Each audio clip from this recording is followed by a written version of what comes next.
Nah, kan si bule lagi-lagi berulah nih di Bali. Aksi tidak sopan berkendara diperlihatkan si bule ketika sedang duduk di kursi penumpang. Kakinya sengaja dinaikkan ke atas jendela mobil ketika sedang berada di jalan raya. Untungnya ada pak polisi yang sedang melintas dan langsung menegur si bule supaya kakinya diturunkan. Aduh Le, kalau mampir ke Indonesia tuh sopan dikit dong. Kali ini sih masih dimaklumin, tapi nextnya bakal langsung ditindak pak polisi ya.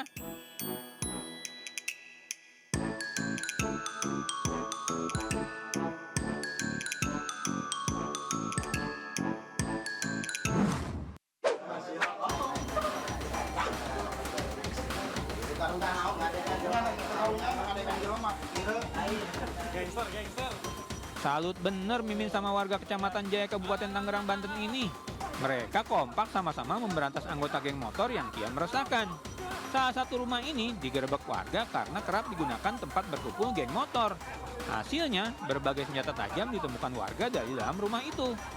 Usai kejadian, warga lalu menyerahkan anggota geng motor kepada polisi untuk diperiksa lebih lanjut, cekiders.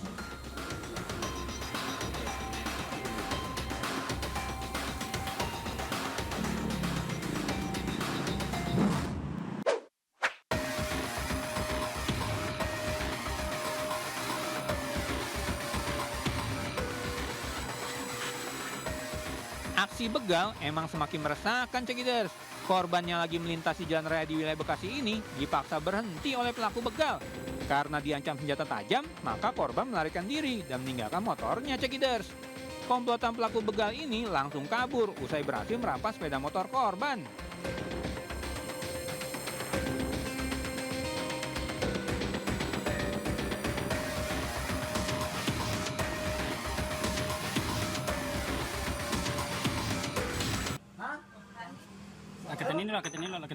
Inilah detik-detik saat spesialis pencuri motor lintas kabupaten yang kerap meresahkan warga dibekuk oleh petugas. Anggota Satuan Reskrim Polres Wajo sengaja membekuk pelaku saat asik tidur di rumah kerabatnya. Digelandang ke Mapolres Wajo, pelaku pun mengakui semua perbuatannya yang telah melakukan pencurian 9 unit motor. Selanjutnya, seperti yang sebelumnya dan selalu dilakukan oleh kami, melakukan joint investigation dengan Polres Kolaka Utara untuk melakukan penangkapan. Setelah itu, tersangka dibawa ke posko Resmob untuk didalami keterangannya. Tersangkanya pada berapa orang? Tersangkanya hanya satu. Penangkapan pelaku dilakukan berdasarkan laporan warga di 4 polsek di Kabupaten Wajo. Atas perbuatannya, pelaku dijerat pasal 362 dan 363 KUHP tentang pencurian dengan ancaman 4 tahun penjara. Dari Kabupaten Wajo, Sulawesi Selatan, Amnar Sengkang, iNews melaporkan. Perayaan pergantian tahun, Pemprov DKI Jakarta menggelar acara Malam Muda Mudi di Bundaran HI Jakarta. Berbagai pertunjukan menarik ditampilkan mulai dari pertunjukan musik hingga parade kendaraan hias. Dan berikut liputannya. Ya pemirsa, Pemprov DKI Jakarta menggelar acara Malam Muda Mudi dalam memeriahkan Tahun Baru 2024. Nah, dalam acara ini ada berbagai macam penampilan ataupun hiburan menarik, dari misalnya penampilan musik, kemudian juga ada festival kendaraan hias, dan ada masih banyak yang lainnya. Dan yang paling tunggu-tunggu dari acara ini adalah Kirana Jakarta. Nah, Kirana Jakarta ini adalah acara yang menampilkan landscape kota Jakarta yang indah, dinamis, dan juga syarat akan seni yang apik. Sementara itu juga ada berbagai macam acara lainnya, seperti misalnya ada pertunjukan musik yang diisi oleh musisi ataupun artis papan atas tanah air. Kemudian juga ada kegiatan parade kendaraan yang berangkat dari Patung Kuda menuju ke FX Sudirman. Di sini ada 10 kendaraan hias yang masing-masing hias, diantaranya ada karakter-karakter budaya Indonesia yakni Gatot Kaca, kemudian juga si Uyil, dan masih banyak yang lainnya. Sementara itu pula di acara Malam Tahun Baru 2024 ini ada sejumlah ribuan personil gabungan yang dihadirkan untuk mensiagakan kegiatan Malam Tahun Baru 2024 ini. Sementara itu pula di malam tahun baru ini sejumlah kawasan dari Bundaran HI menuju ke FX Sudirman atau dari Jalan Sudirman, kemudian juga Jalan MH Tamrin diberlakukan Car Free Night. Car Free Night ini merupakan suatu kegiatan yang membebaskan kendaraan, artinya seluruh kendaraan tidak boleh melintas di kawasan Sudirman dan juga MH Tamrin dikala diselenggarakannya acara tahun baru 2024 ini. Dan untuk antusiasme masyarakat di acara ini juga sangatlah tinggi, meskipun cuaca ini berubah-ubah seperti gerimis kemudian juga hujan. Antusiasme dari masyarakat ini sangatlah tinggi. Dari Jakarta, Faisal Rinaldi, Muhammad Zulkarnain, Ayus melaporkan. Malam perayaan Tahun Baru 2024 di Monumen Nasional juga berlangsung meriah. Pengunjung disuguhi pertunjukan air mancur, menari, dan video mapping yang ditampilkan di Tugu Monas. Berikut laporan Muhammad Zulhilmi dan juru kamera Sutrisno dari Monas, Jakarta. Ya, perayaan malam tahun baru di Monumen Nasional Jakarta berlangsung sangat meriah. Pengunjung yang datang ini disuguhi oleh berbagai penampilan-penampilan menarik. Mulai dari parade kebudayaan J Karnaval, kemudian ada juga penampilan video mapping, dan juga ada penampilan atau atraksi dari air mancur menari. Lalu seperti apa resolusi atau harapan dari warga Jakarta khususnya untuk tahun 2024? Mari kita tanyakan ke salah satu warga yang saat ini berada di Monumen Nasional Jakarta. Selamat malam Bapak dan Ibu. Malam. Ibu kalau boleh tahu nih, Ibu namanya siapa dan berasal dari mana Ibu? Saya namanya Mardoni, berasal dari Padang. Dari Padang. Ya. Oke, Ibu, kalau menurut Ibu tahun 2023 ini berjalan seperti apa sih Bu? Kalau menurut Ibu selama 2023 ekonomi agak merasa sulit. Mudah-mudahan untuk 2024 udah ada kemajuan, pekerjaan lancar gitu. Oke. Berbicara ke pekerjaan nih Bapak, mungkin bisa cerita nih Bapak saat ini profesinya apa dan harapannya ke depannya untuk tahun 2024 seperti apa nih Pak? Ya, mudah-mudahan 2024 ini SPT-nya agak lancar lah gitu. Agak bertambah ramai lah ya. Berprofesi sebagai ekspedisi. ekspedisi. Ya, SCC. Yang ada di Kebun Kacang 1. Jadi Kebun Kacang 1 nomor 44. Mudah-mudahan dari 2024 agak ada pertambahan lah gitu. Terima kasih banyak Bapak dan Ibu telah berbincang dengan kami. Selamat menikmati malam tahun baru. Ya, pemirsa, itulah harapan dari warga Jakarta yang menginginkan tahun 2024 berjalan dengan baik. Kita tanyakan satu lagi warga yang saat ini berada di Monumen Nasional. Selamat malam kakak-kakak. Malam. Kalau boleh tahu kakak ini namanya siapa aja dan dari mana ini? Nama saya Kia dari Lampung. Nama saya Dita dari Medan. Kalau boleh diceritakan nih kakak, tahun 2023 ini berjalan seperti apa sih kak? Tahun 2023 berjalan dengan ya mungkin kurang baik sih. Karena ya mungkin dari masalah kayak pekerjaan, terus masalah kehidupan gitu. Kalau menurut kakak tahun 2023 seperti apa? Kalau menurut saya tahun 2023 ini kayak banyak problem gitu ya. Banyak masalah yang kita lewati, cuman ya kita belajar untuk dari masalah ini ke depannya lebih baik lagi. Semoga ini pelajaran kita untuk ke depannya gimana gitu. Terima kasih banyak kakak-kakak atas waktunya. Selamat menikmati malam tahun baru di Monas. Ya, pemirsa, kita ketahui bersama bahwa tahun 2024 nantinya akan berlangsung pemilihan umum. Dan tentu kita berharap pemilu nanti akan berlangsung secara damai, kemudian secara baik, dan nantinya akan melahirkan pemimpin yang membawa bangsa Indonesia lebih baik lagi. Dari Jakarta, Muhammad Zulhilmi, Sutrisno, Anyus melaporkan. Kemeriahan malam tahun baru juga terasa di Taman Mini Indonesia Indah, Jakarta Timur. Wisatawan yang menikmati malam tahun baru di Taman Mini disuguhi air mancur menari dengan lampu-lampu yang indah dan disuguhi dengan cerita rakyat. Berikut liputannya.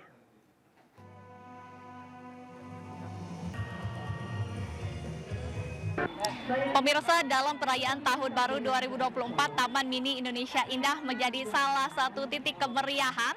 Ini juga disambut antusias oleh masyarakat Jakarta dan sekitarnya. Terpantau di sini banyak sekali masyarakat yang membawa anak-anak mereka untuk menyaksikan beragam aktivitas menarik yang disajikan oleh pihak TMI. Yang paling menarik ada yang namanya Dancing Fountain Tirta Cerita. Ini menampilkan dongeng cerita rakyat, baik itu Timun Mas, kemudian Bali Kundang, dan juga cerita Purbasari Purbararang yang sangatlah menarik.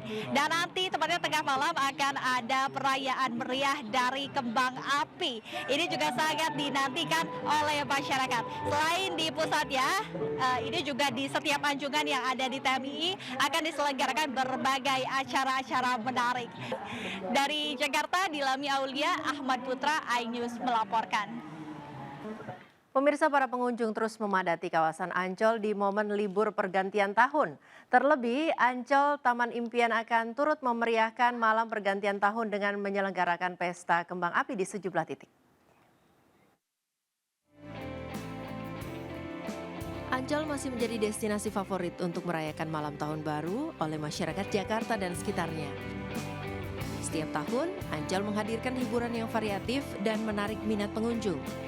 Berbagai aktivitas dilakukan para pengunjung, mulai dari bermain air dan pasir di tepi pantai, piknik, bersepeda, bersuah foto, atau hanya sekedar menikmati suasana pantai. Di perayaan Tahun Baru kali ini, Ancol menyelenggarakan pesta kembang api di sejumlah titik.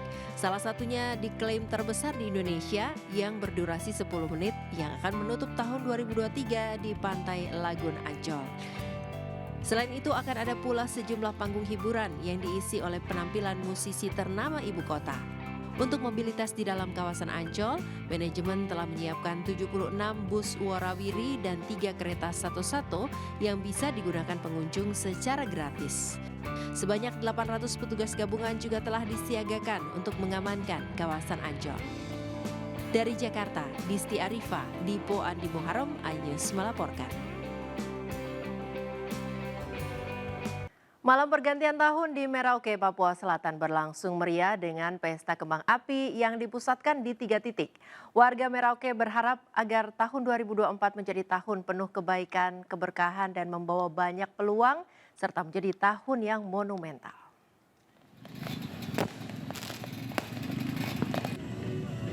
Tepatnya malam puncak pesta kembang api dan tempat-tempat yang dinilai rawan seperti di Jalan Kelapa Lima, Udah Mati, Merauke, Papua Selatan.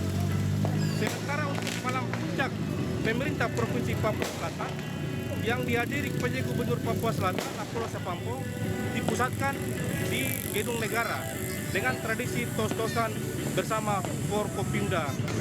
Saat ini saya berada di alun-alun Kota Merauke, tepatnya di Libra, Lingkaran Brawijaya, yang menjadi ikon Kota Merauke untuk bisa menyaksikan malam pergantian tahun 2024 dengan pesta kembang api. Pesta kembang api bukan hanyalah simbol kegembiraan dan harapan seluruh masyarakat paling ujung timur Indonesia ini, agar tahun 2024 menjadi penuh kebaikan, keberkahan, dan membawa banyak peluang dan menjadi tahun yang fundamental. Dari Merauke, Papua Selatan, Muhammad Saril Muslimin, iNews melaporkan. 93 titik di Pulau Dewata, Bali menjadi lokasi pusat perayaan pergantian tahun baru bagi warga dan wisatawan. Salah satunya Garuda Wisnu Kencana Cultural Park di Desa Ungasan, Kuta Selatan, Badung, Bali. Sementara di kawasan Ubud di Kabupaten Gianyar, Bali juga ramai dikunjungi wisatawan. Meskipun ramai dikunjungi wisatawan, namun kawasan Ubud terbebas dari kemacetan kendaraan.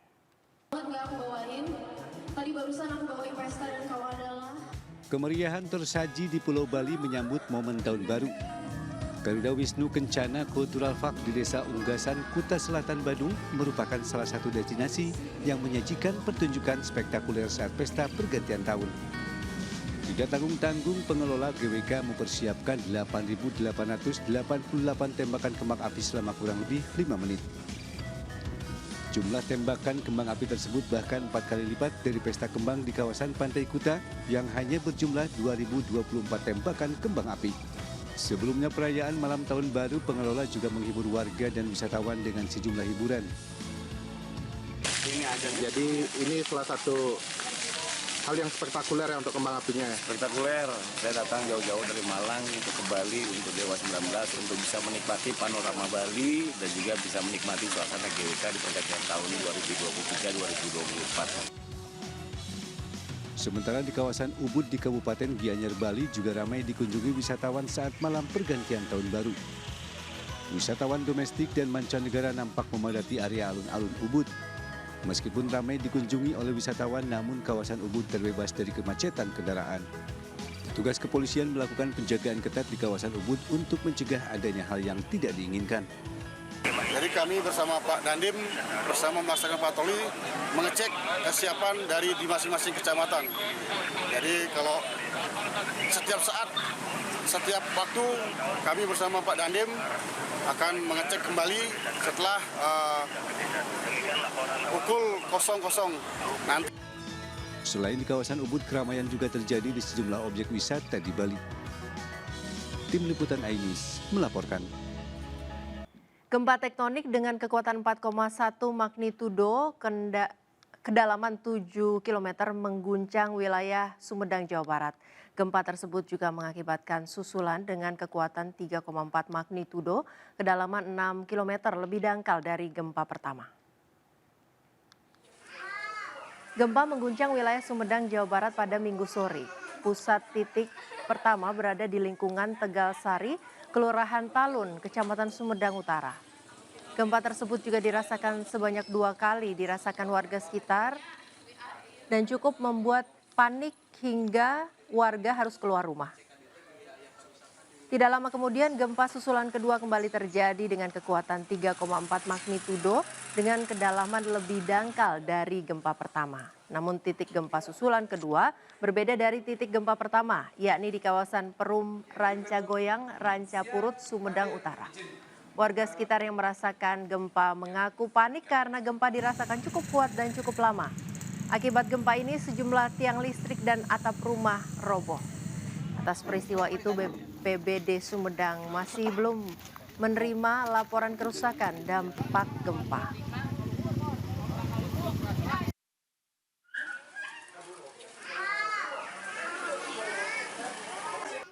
Gempa bumi berkekuatan 5 magnitudo kembali mengguncang wilayah Kabupaten Pangandaran, Jawa Barat. Namun guncangan gempa tidak mengurangi keinginan wisatawan untuk berlibur. Mereka tetap asik berenang di pantai. Bahkan sejumlah pengunjung mengaku tidak merasakan getaran gempa karena bersemangat untuk berlibur. Gempa Pangandaran yang terjadi pada pukul 11:52 menit 34 detik waktu Indonesia Barat memiliki kekuatan magnitudo 5.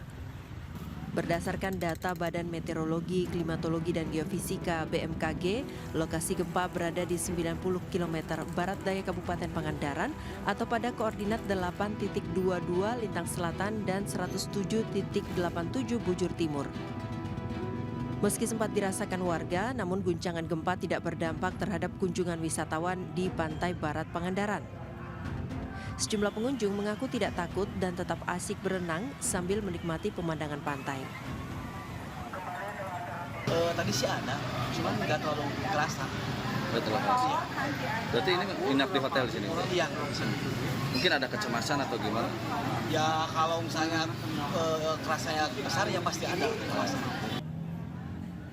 Wisatawan lain mengaku meski sempat merasakan guncangan namun tetap melanjutkan liburan karena guncangan terasa kecil dan sudah memesan kamar hotel serta mengetahui gempa tidak berpotensi tsunami. Enggak, kebetulan saya lagi di jalan mungkin nggak terasa. Tadi lagi jalan dari pantai ini baru duduk. Berarti nggak kerasa ya? Enggak. Lagi di sini main pasir. Berarti posisi di pantai?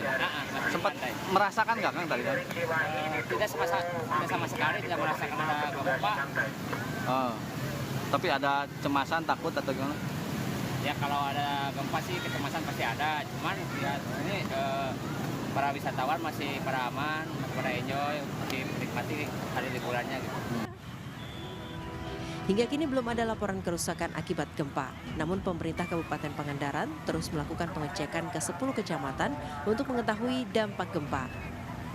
Petugas penyelamat, tim SAR dan Pol Airut juga memastikan kondisi di sepanjang pantai dan perairan Pangandaran masih aman. Petugas juga mengimbau wisatawan untuk tetap berhati-hati dan memperhatikan rambu-rambu keselamatan. Dari Pangandaran, Jawa Barat, Irfan Ramdiansyah, iNews melaporkan. Kita ke informasi selanjutnya, pemirsa. Diduga mengantuk, sebuah mobil jenis sedan terperosok ke kali banjir Kanal Timur Pulau Gebang, Cakung, Jakarta Timur. Sementara diduga berkendara dalam kondisi mabuk, sebuah mobil SUV menabrak tiang pancang jembatan layang non-tol Antasari di kawasan Kebayoran Baru, Jakarta Selatan. Mobil jenis sedan ini terperosok ke bantaran kali banjir Kanal Timur BKT di kawasan Pulau Gebang, Cakung, Jakarta Timur. Kendaraan terperosok di kedalaman 10 meter setelah pengemudi kehilangan kendali saat berkendara dalam kondisi mengantuk. Pengemudi selamat meski dalam kondisi syok akibat kejadian ini. Tadi si korbannya katanya ngantuk, dia nggak ngeliat ada jalanan trotoar ini, tiba-tiba langsung naik ke atas trotoar, masih nyebur ke BKT. Terus kondisi korban gimana? Kondisi korban cuman kayak jet lag aja, dia diem, keringetan, terus langsung dijemput sama temennya biar dia nenangin diri. Dari mana mau kemana katanya? Dia dari Tarumajaya, tapi dia tujuan dia nggak tahu mau kemana. Tadi ditanya juga dia masih diem aja. Satu unit kendaraan derek diturunkan untuk mengevakuasi mobil dari bantaran kali. Kendaraan akhirnya berhasil dievakuasi dalam waktu 1 jam. Mobil dibawa petugas ke unit Laka Lantas, Jakarta Timur. Sementara di kawasan Kebayoran Baru, Jakarta Selatan, diduga berkendara dalam kondisi mabuk, sebuah mobil SUV menabrak tiang pancang jembatan layang non-tol Antasari. Kerasnya hantaman membuat mobil tersebut ringsek parah pada bagian depan. Nggak lama ada Polresta Lampung lewat, dia disuruh ke Polresta Jakarta. Mobil ini nabrak apa sih, Bang? Rambu-rambu lalu lintas. Terus dia katanya rawan kecelakaan sih ya, Bang. Tapi kalau penyebabnya tahu? Belum tahu. Kalau kata dia sih, menurut omongan dia sendiri katanya mabok. Itu doang sih. Tidak ada korban luka maupun korban jiwa dalam insiden kecelakaan ini. Dari Jakarta, Rizky Falufi, iNews melaporkan. Pemirsa, diduga remblong, mobil minibus syarat penumpang di Banjarnegara, Jawa Tengah terjun ke jurang. Naas sebelum masuk jurang, minibus sempat menabrak pickup. Akibat kecelakaan ini, 12 orang penumpang mengalami luka-luka. Inilah video amatir warga setelah terjadinya kecelakaan 2 mobil yang terjun ke jurang di Jalan Raya Pejawaran, Banjarnegara, Jawa Tengah. Belasan korban terlihat tergeletak dan dibantu warga yang berada di lokasi. Sementara korban lainnya masih berada di dalam minibus yang terbalik. Warga dan petugas pun langsung mengevakuasi para korban ke rumah sakit terdekat. Meski sempat mengalami kendala karena jalur evakuasi sulit dan terjal. Kasat Lantas Polres Banjarnegara AKP Bimo Seno menyatakan kecelakaan terjadi saat minibus jenis elf yang dikemudikan Asyuri melaju dari arah utara menuju ke arah selatan. Tiba-tiba saat berada di turunan tajam, minibus alami gagal rem. Naasnya lagi dari arah utara melaju pick-up hingga tabrakan tak terhindarkan. Kedua mobil terjun ke jurang sedalam 5 meter. Kendaraan yang terlibat ada 2, satu elf sama satu pick-up. Nah, untuk korban yang terlibat ada 12, keterangannya 1 luka berat dan 11 luka ringan. Untuk kerugian materialnya di sekitar 30 juta. Pihaknya saat ini tengah melakukan olah TKP dan memeriksa supir serta saksi untuk mengetahui penyebab pasti terjadinya kecelakaan. Dari Banjarnegara, Jawa Tengah, Alis Nopit, iNews melaporkan. Pemirsa, sepasang kekasih melakukan aksi pencurian motor di kawasan Jalan Gagak, Kota Bandung dan viral di media sosial. Pelaku yang diduga masih remaja ini terbilang nekat melakukan aksi pencurian di kawasan padat penduduk. Apalagi saat melancarkan aksinya, suasana di lokasi ramai banyak warga.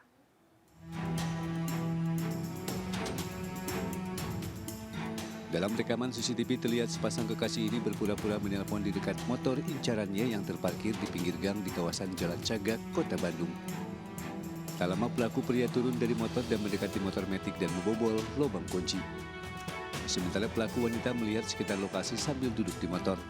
Pelaku pun berhasil membawa kabur motor dan langsung meninggalkan lokasi. Aksi ini pun terbilang nekat karena saat kejadian di lingkungan sekitar masih ramai banyak warga yang melakukan aktivitas. Kayaknya setengah 8, kalau misal hilangnya pas ketahuan jam 8. Jam 8? Iya. Belum langsung saya respon sih, tapi saya lihat dulu dari CCTV. Kalau misalnya saya lapor kan saya nggak tahu juga kampung sekitar dekat di sini, terus nggak ada saudara juga. Atas kejadian ini, aksi pelaku pun viral di media sosial dan mendapatkan berbagai banyak komentar pedas dari netizen. Pemilik motor pun sudah melaporkan kejadian ini ke polsek terdekat dan saat ini sedang dalam penanganan. Dari Bandung, Jawa Barat, Ervan David, iNews melaporkan. Aparat kepolisian mengungkap bukti baru terkait kasus pembunuhan berantai di Wonogiri, Jawa Tengah dengan tersangka Sarmo. Dalam fakta baru tersebut, polisi mengungkap adanya tambahan korban baru yang kini menjadi 4 orang. Aparat Polda Jateng dan Polres Wonogiri terus menguak tambahan korban pembunuhan berantai dengan pelaku Sarmo. Pengungkapan pembunuhan berantai berawal dari kasus pencurian yang dilakukan oleh pelaku Sarmo yang juga melakukan pembunuhan mulai tahun 2020 hingga 2022. Awalnya pada 11 Desember lalu, Sarmo mengaku membunuh 2 orang. Namun dalam pengembangan dan investigasi, 10 hari kemudian Sarmo mengaku membunuh 1 korban lainnya. Pada 24 Desember 2023, pelaku menyebut dirinya membunuh beberapa orang lagi sehingga ada 4 korban yang tewas di tangan pelaku. 2 korban yang terungkap adalah Katiani, warga Desa Sanan, Girimarto, Wonogiri yang merupakan teman pelaku. Kerangka Katiani ditemukan di sekitar TPU Giriharjo, Pupelem. 1 korban lain adalah Sudimo yang merupakan pemilik lahan yang disewa Sarmo untuk penggergajian kayu di Dusun Ciman, Desa Semagar, Girimarto. Sudimo dibunuh dengan cara seperti 2 korban sebelumnya, yakni diberi minuman yang dicampur potas. 2 korban lain adalah Sunario, warga Desa Jatipurno, dan Agung Santosa, warga Dusun Gombang, Klaten, yang keduanya ditemukan sudah menjadi kerangka tak jauh dari tempat penggergajian milik Sarmo. Kemudian tanggal 24 Desember atas nama korban Subiro dengan cara diracun. Jadi 4 kejadian inilah yang mengawali diungkapnya kasus. Kemudian jajaran reserse kita Wonogiri di backup oleh jajaran Polda Jawa Tengah, baik itu Inavis, Lapor maupun Dokes, dengan metode scientific crime investigation yang kita lakukan. Karena ini adalah pembunuhan berantai yang perlu adanya suatu kebenaran ilmiah dalam rangka membuat terang permasalahan. Polisi terus melakukan pengembangan untuk mengungkap fakta pembunuhan berantai ini. Atas perbuatannya, Sarmo terancam jerat pasal 338 dan 339 tentang pembunuhan dengan ancaman hukuman penjara seumur hidup. Dari Wonogiri, Jawa Tengah, Zanuar Setiaji, iNews melaporkan. Pemirsa, pembunuhan sadis terjadi di Kota Malang, Jawa Timur. Seorang istri tewas di tangan suaminya. Tidak hanya itu, tubuh korban dimutilasi menjadi beberapa bagian. Warga Jalan Serayu, Kecamatan Blimbing, Kota Malang, Jawa Timur digegerkan dengan peristiwa pembunuhan yang dilakukan seorang suami terhadap istrinya. Adalah Nimade Sutarini, perempuan 55 tahun, warga Jalan Serayu, ditemukan tewas dalam kondisi mengenaskan di dalam rumahnya. Jasad korban ditemukan dalam beberapa bagian, seperti di dalam ember dan di teras rumah. Peristiwa mengerikan ini pertama kali diketahui tetangga pelaku yang sempat dimintai tolong suami korban, James Lodewijk Tomatala, untuk memindahkan barang di dalam rumah. Pelaku kemudian menunjukkan tubuh istrinya yang sudah tidak bernyawa dan menunjuk ember berisi potongan tubuh korban. Saksi yang melihat itu kemudian kabur karena ketakutan dan meminta pertolongan. Ya kalau yang tahu kan tetangga sebelah sini, Mas. Kalau katanya tetangga sini sering tiap cekcok. Kemarin aja minta tolong. Yang siapa itu? Ya yang perempuannya itu. Petugas yang menerima laporan kemudian menggelar olah TKP. Tersangka langsung menyerahkan diri dan mengaku telah membunuh istrinya. Mungkin permasalahan rumah tangga karena si istri ini sudah lama tidak kembali ke rumah. Kemarin kembali ke Malang untuk mengikuti kegiatan di Malang. Tetangga sempat mendengar ada cekcok hari sebelum kejadian. Saat ini jenazah korban berada di kamar mayat Rumah Sakit Saiful Anwar Malang dan menunggu persetujuan keluarga dari Bali untuk proses otopsi. Polisi masih mendalami kondisi kejiwaan tersangka dan mengamankan barang bukti berupa linggis, tongkat, dan senjata tajam yang diduga digunakan pelaku. Dugaan sementara motif tersangka karena persoalan dalam keluarga. Dari Malang, Jawa Timur, Saif Hajarani, iNews melaporkan. Kepedulian Ganjar Pranowo terhadap guru ngaji dan keagamaan non-formal lainnya bukan sekedar janji belaka. Calon Presiden nomor urut 3 ini bahkan menyiapkan anggaran sebesar 4 triliun rupiah untuk insentif guru keagamaan di seluruh Indonesia. Hal tersebut diungkapkan Ganjar Pranowo saat bersilaturahmi di Pondok Pesantren An-Nawawi Berjan, Purworejo, Jawa Tengah. Ganjar mengaku tidak kesulitan untuk menjalankan program tersebut. Apalagi dirinya juga telah menginisiasi program serupa saat menjabat sebagai Gubernur Jawa Tengah. Bukan hanya sekedar janji politik, Ganjar bahkan sudah menghitung kebutuhan anggaran yang akan digunakan untuk program insentif guru mengaji dan guru agama, yakni sekitar 4 triliun rupiah. Bagi Ganjar, pemberian insentif untuk guru ngaji dan guru agama lainnya menjadi sangat penting karena di balik kegigihan mengajar, ada tanggung jawab membekali ilmu agama dan budi pekerti bagi generasi muda. Program yang diusung Ganjar Mahfud tentu mendapat apresiasi dari para ulama dan pengasuh pondok pesantren, termasuk pengasuh pondok pesantren An-Nur Bantul, Yogyakarta, Kiai Haji Yasin Nawawi. Oh, kalau dari pondok pesantren mereka luar biasa, karena kemarin waktu saya di Boyolali saja dengan salah satu kiai, saya tanya, oh manfaatnya besar. Tapi mereka masih butuh sebenarnya jaminan kesehatan, karena kemarin saya mau berobat tapi kartu Indonesia Sehat saya terblokir. Loh, siapa yang menyelesaikan? Maka ketika kita membuat program, kita mesti menyiapkan backupnya seandainya program itu tidak berjalan. Siapa harus memotong? Program insentif untuk guru agama menjadi upaya keseriusan dalam pendidikan karakter bangsa. Untuk itu, bisa diwujudkan dengan merangkul guru-guru agama dan juga bisa berkolaborasi antar sekolah serta pesantren sebagai pendidikan karakter. Dari Purworejo, Jawa Tengah, Joy Hartoyo, iNews melaporkan. Tim Pemenangan Nasional TPN Ganjar Mahfud menggelar konsolidasi bertajuk 45 hari menuju kemenangan di Jakarta Teater, Jakarta Pusat. Dalam 45 hari ke depan, pasangan Ganjar Mahfud akan memperkuat barisan dengan gerakan turun ke akar rumput. Jelang Pesta Demokrasi 2024, pasangan Capres-Cawapres nomor urut 3 Ganjar Mahfud menghadiri acara konsolidasi 45 hari menuju kemenangan di Jakarta Teater, Jakarta Pusat. Konsolidasi yang juga dihadiri parpol pengusung, relawan hingga tim pemenangan ini bertujuan untuk memantapkan langkah dalam menyongsong pemilu tahun depan. Pada momen penting ini, Ganjar Mahfud turut menyampaikan hasil aspirasi masyarakat seperti permasalahan tanah dan program gastronomi. Teman saya dulu beli tanah dapat rumah dan Pemda juga bisa kok. Jadi artinya backlog yang selama ini tidak bisa dipenuhi, begitu banyak skim yang bisa kita lakukan.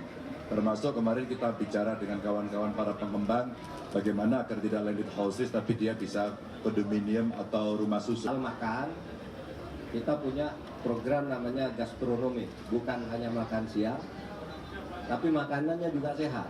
Karena makan siang gratis, susu, dan sebagainya itu kan impor, kira-kira gambaran kita. Barang-barang impor, kalau gastronomi dari bumi-bumi kita dan laut kita, itu nanti akan menjadi bagian dari program yang jangka panjang. Partai Perindo menyatakan akan dukung merealisasikan program-program Ganjar Mahfud sebagai Presiden dan Wakil Presiden. Oh ya, itu program bagus sekali. Coba kalau kita perhatikan 21 program itu yang mengarahkan untuk masyarakat menjadi produktif. Kunci sukses Indonesia ke depan menjadi Indonesia emas itu adalah bagaimana menjadikan masyarakat produktif. Yang belum produktif dipercepat menjadi produktif. Bukan memberi gratis-gratis begitu ya. Itu adalah tindakan temporary tapi pada akhirnya tidak menyelesaikan masalah kemiskinan. Dalam 45 hari ke depan, pasangan Ganjar Mahfud akan memperkuat barisan dengan turun ke akar rumput untuk semakin mengoptimiskan langkah membidik kemenangan. Dari Jakarta, Esra Ambarita, Damar Wicaksono, iNews melaporkan. Calon Presiden nomor urut 1 Anies Baswedan meresmikan posko Timnas Amin di Sleman, Yogyakarta. Selain untuk dapat menambah suara, posko Timnas Amin juga untuk mengamankan suara dalam Pilpres 2024 mendatang. Para pendukung relawan termasuk emak-emak hingga laskar-laskar lintas partai menyambut kedatangan calon presiden nomor urut 1 Anies Baswedan di posko Timnas Amin di Sleman, Yogyakarta. Kedatangan Anies untuk meresmikan posko Timnas Anies sebagai posko rakyat relawan Amin. Dalam orasinya, Anies menyebut dengan optimis tanggal 14 Februari 2024 mendatang sebagai hari perubahan di mana Indonesia akan mengambil jalan baru untuk adil makmur bagi semuanya. Anies juga menyatakan kepemimpinan nasional dapat membawa integritas dan Indonesia harus tetap menjadi negara hukum di mana penguasa mentaati aturan dan ketentuan hukum. Ini Bapak sekalian sebuah perjuangan yang memang panjang, tantangannya banyak, dan alhamdulillah Allah turunkan kemudahan di setiap fase tantangan itu. Selalu aja ada jalan-jalan baru yang tidak pernah kita duga sebelumnya, yang itu membukakan kita kepada optimisme bahwa insya Allah 14 Februari akan kita sebut sebagai hari perubahan. Terkait diresmikannya posko Timnas Amin, Anies berharap posko rakyat relawan Amin dapat menambah dan mengamankan suara yang diperoleh dalam Pilpres 2024 mendatang. Dari Sleman, Yogyakarta, Gunanto Farhan, iNews melaporkan.